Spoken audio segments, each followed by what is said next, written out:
પોરબંદરમાં 1.67 કરોડના ગાર્ડનમાં કમિશનરના ગુણવત્તાવાળા કામ સામે કોન્ટ્રાક્ટરોએ બેદરકારી દાખવી છે। કમિશનર દ્વારા 4 ગાર્ડનમાં 2 અલગ અલગ એજન્સીઓ કામ કરે છે, જેમાં કનકાઈ મંદિર પાસેનું ગાર્ડન, સર્કિટ હાઉસ પાસેનું ગાર્ડન, બિરલાના વિલ્લા પાસેનું ગાર્ડન ડેવલપ કરવાનું છે, જેમાં એક એજન્સી અને નાગાજણ સિસોદિયા પાર્કવાળું ગાર્ડન અલગ એજન્સીને કામ સોંપવામાં આવ્યું છે। પોરબંદરના ચોપાટી વિસ્તારમાં 4 બગીચા ડેવલપ માટે 1.67 કરોડનો ખર્ચ કરવામાં આવ્યો છે, પરંતુ કોન્ટ્રાક્ટરો દ્વારા ભ્રષ્ટાચાર કરી હલકી ગુણવત્તાવાળા મટીરિયલો વાપરી નબળી કામગીરી કરવામાં આવી રહી હોવાનું પોરબંદરની જનતાએ જણાવ્યું। ગાર્ડનનો હવે પોરબંદરની જનતાને ગાર્ડનનો આનંદ મળશે કે પછી ભ્રષ્ટાચારનો ડામ, એ જ સૌથી મોટા સવાલ ઊભા કરી રહ્યા છે।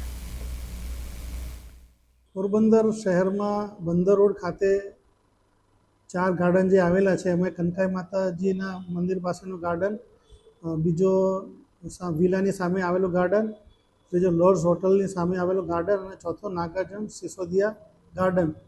આ 4 ગાર્ડન અંદાજે 1.67 કરોડના ખર્ચે એને અપગ્રેડ કરવા માટેની કામગીરી અત્યારે કરવામાં આવી રહેલ છે અને એમાં 2 અલગ અલગ એજન્સીઓ દ્વારા આ કામગીરી થઈ રહી છે।